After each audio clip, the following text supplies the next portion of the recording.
ഈശോ മിശിഹായ്ക്ക് സ്തുതിയായിരിക്കട്ടെ. ഒരു കഥ പറയാം. ഒരിക്കലും നരകത്തിൽ പിശാചുകളുടെ വാർഷിക സമ്മേളനം നടന്നുകൊണ്ടിരിക്കുക. അപ്പോൾ അവിടെ ഒരുമിച്ച് കൂടിയിരിക്കുന്ന കുട്ടിച്ചെകുത്താന്മാർക്ക് സാത്താൻ അവൻ്റെ ഓരോരോ ആയുധങ്ങളായിട്ട് ഇങ്ങനെ പരിചയപ്പെടുത്തുന്നു. അവസാനം ഗ്ലാസ് ഇട്ടൊരു മുറിയിൽ നല്ല ഭംഗിയുള്ളൊരു കേസിൻ്റെ ഉള്ളിൽ തുണിയിലൊക്കെ പൊതിഞ്ഞ് സൂക്ഷിച്ചു വെച്ചിരിക്കുന്ന ഒരു ആയുധം ഈ കുട്ടിച്ചെകുത്താന്മാരുടെ ശ്രദ്ധയിൽപ്പെട്ടു.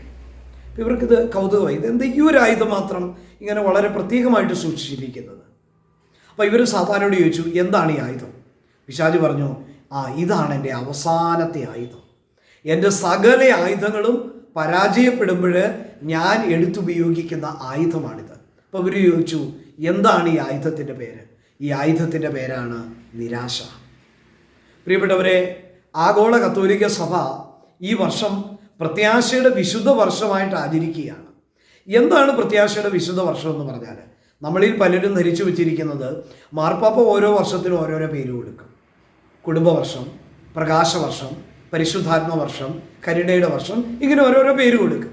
അങ്ങനെ ഈ വർഷത്തിന് മാർപ്പാപ്പ കൊടുത്തിരിക്കുന്ന പേരാണ് പ്രത്യാശയുടെ വിശുദ്ധ വർഷം. നല്ല കാര്യം. ഇന്ന് പ്രത്യാശയുടെ ഒരു വിശുദ്ധ വർഷം സഭയ്ക്ക് ദൈവത്തിൻ്റെ പരിശുദ്ധാത്മാവ് അനുവദിച്ചു തന്നിട്ടുണ്ട് എങ്കിൽ അതിൽ നിന്ന് ഒരു കാര്യം വ്യക്തമാണ്: നിരാശയുടെ ഒരു കാലഘട്ടം തൊട്ടു മുമ്പിലുണ്ട് എന്നുള്ളത്.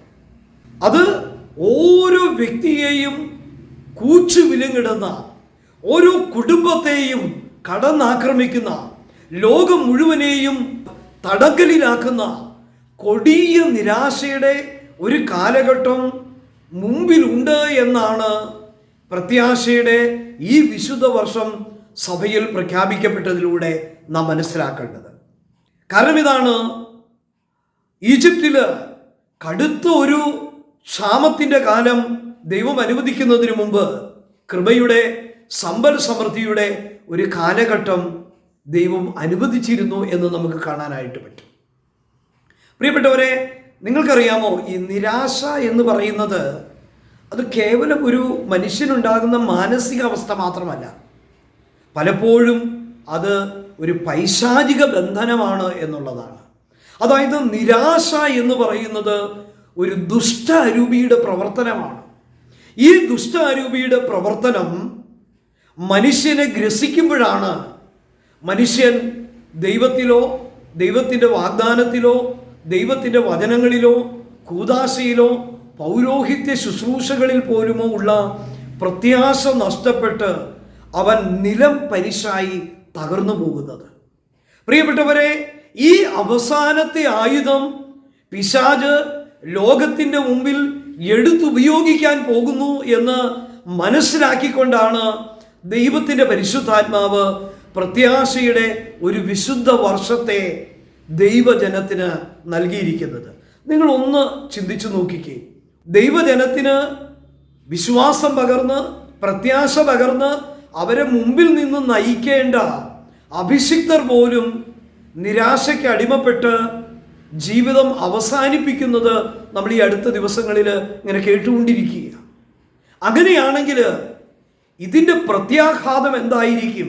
ഈ നിരാശ മാനവ വംശത്തെ ഗ്രസിക്കുമ്പോൾ, സഭയെ ഗ്രസിക്കുമ്പോൾ, ദൈവജനത്തെ ഗ്രസിക്കുമ്പോൾ ഇതിൻ്റെ പ്രത്യാഘാതം എത്ര ഭയാനകമായിരിക്കുമെന്ന് നമുക്ക് ചിന്തിക്കാൻ പോലും പറ്റുകയില്ല എന്നുള്ളതാണ്. നിങ്ങൾക്കറിയാമോ, ഈ ഓടുന്ന പട്ടിക്ക് ഒരു മുഴം മുമ്പേ എറിയുന്ന സ്വഭാവമാണ് ചെകുത്താനുള്ളത്.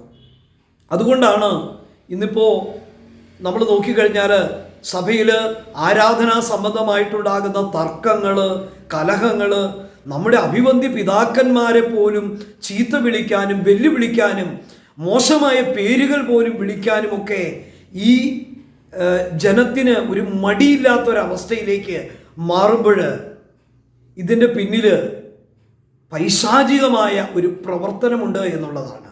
അത് ദൈവവചനത്തിലോ, ദൈവത്തിൻ്റെ വാഗ്ദാനത്തിലോ, പൗരോഹിത്യ ശുശ്രൂഷകളിലോ, കൂദാശകളിലോ പോലുമുള്ള ദൈവജനത്തിൻ്റെ വിശ്വാസം നഷ്ടപ്പെടുത്തി, അതിലുള്ള അവയിൽ പ്രത്യാശ നഷ്ടപ്പെടുത്തി, ദൈവത്തിൽ നിന്നും അതുപോലെ തന്നെ ദൈവിക കാര്യങ്ങളിൽ നിന്നും ദൈവജനത്തെ അകറ്റിക്കളയുക. പ്രത്യേകിച്ചും യുവജനങ്ങളെയും വിശ്വാസ ജനത്തെയും ഒക്കെ ഇതിൽ നിന്ന് അകറ്റിക്കളഞ്ഞുകൊണ്ട് അതിൻ്റെ ഫലമായിട്ട് വളരെ പെട്ടെന്ന് തന്നെ പിശാചിന് ഈ നിരാശ ഇവരുടെ ഹൃദയത്തിൽ കൊടുത്തുകൊണ്ട് അവരുടെ ഹൃദയത്തിലെ പ്രത്യാശ എടുത്തു മാറ്റി ദൈവജനത്തെ തകർത്ത് കളയാൻ അവന് സാധിക്കുമെന്ന് എത്ര പേര് മനസ്സിലാക്കിയിട്ടുണ്ട്.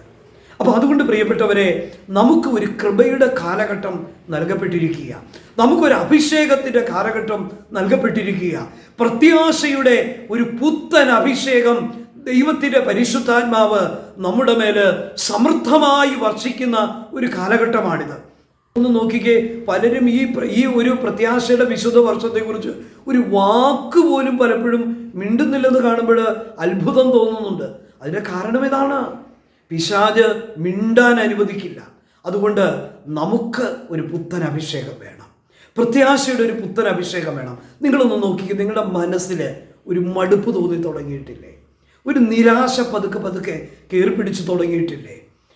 ദൈവവചനത്തിലും അതുപോലെ തന്നെ ദൈവത്തിൻ്റെ വാഗ്ദാനങ്ങളിലൊക്കെ പ്രത്യാശ കുറഞ്ഞു വരുന്ന പോലെ തോന്നുന്നില്ലേ? എന്തിന് ധ്യാന ശുശ്രൂഷകളിൽ പോലും ആളുകൾ കുറഞ്ഞു വരുന്നതായിട്ട് കാണുന്നില്ലേ? എന്താ കാരണം? ഈ നിരാശയുടെ അരൂപിയുടെ പ്രവർത്തനം തുടങ്ങിയത് കൊണ്ടാണ് ഇങ്ങനെ സംഭവിക്കുന്നത്. അതുകൊണ്ട് ഡിവൈൻ മേഴ്സി ഫൗണ്ടേഷൻ ഈ കാലഘട്ടത്തിൻ്റെ പ്രാധാന്യം മനസ്സിലാക്കി ഒരുക്കുന്ന ഒരു ശുശ്രൂഷയാണ് പ്രത്യാശയുടെ വിശുദ്ധ വർഷ ധ്യാനം. കോവിഡ് തുടങ്ങുന്നതിന് മുമ്പ് തന്നെ മരണാസന്നർക്ക് വേണ്ടി പ്രാർത്ഥിക്കുന്ന ഒരു ശുശ്രൂഷ തുടങ്ങാനായിട്ട് ദൈവത്തിൻ്റെ പരിശുദ്ധാത്മാവ് ഞങ്ങൾക്കൊരു മുന്നറിവ് തന്നിരുന്നു. അതനുസരിച്ച് നമ്മൾ ആ ശുശ്രൂഷ 2020 ജനുവരി 1 തുടങ്ങി. ആ മാർച്ചിലാണ് കോവിഡ് വരുന്നത്. അതിന് മുമ്പുള്ള ഒരു അനുഭവം എന്ന് പറയുന്നത് 2013 ദൈവത്തിൻ്റെ കരുണയെക്കുറിച്ച് പഠിക്കാനും അതുപോലെ തന്നെ കരുണയുടെ ധ്യാനങ്ങൾക്കായിട്ട് പ്രാർത്ഥിച്ചൊരുങ്ങാനും പരിശുദ്ധാത്മാവ് മുൻകൂട്ടി ഒരു അറിവ് തന്നിരുന്നു. അതിനുശേഷമാണ് ഞങ്ങൾ അതിനൊരുങ്ങിയ ഒരു കാലഘട്ടത്തിലാണ് കരുണയുടെ വിശുദ്ധ വർഷം സഭയിൽ പ്രഖ്യാപിക്കപ്പെട്ടത്. ഇപ്പോൾ ഈ ഒരു വർഷം തുടങ്ങിക്കഴിഞ്ഞപ്പോഴും ഇതുപോലെ തന്നെ ദൈവത്തിൻ്റെ പരിശുദ്ധാത്മാവ് തന്ന ഒരു ഉൾക്കാഴ്ചയാണ് നിങ്ങളുടെ മുമ്പിൽ ഞങ്ങൾ പങ്കുവെക്കുന്നത്. പ്രിയപ്പെട്ടവരെ, അതിൻ്റെ അർത്ഥം ഇതാണ്, നമ്മുടെ ഈ ഒരു കാലഘട്ടത്തെ നമ്മൾ തമാശയായിട്ട് എടുക്കരുത്, നമ്മൾ നിസ്സാരമായിട്ട് തള്ളിക്കളയരുത്. നമുക്ക് വലിയ വില കൊടുക്കേണ്ടി വരും.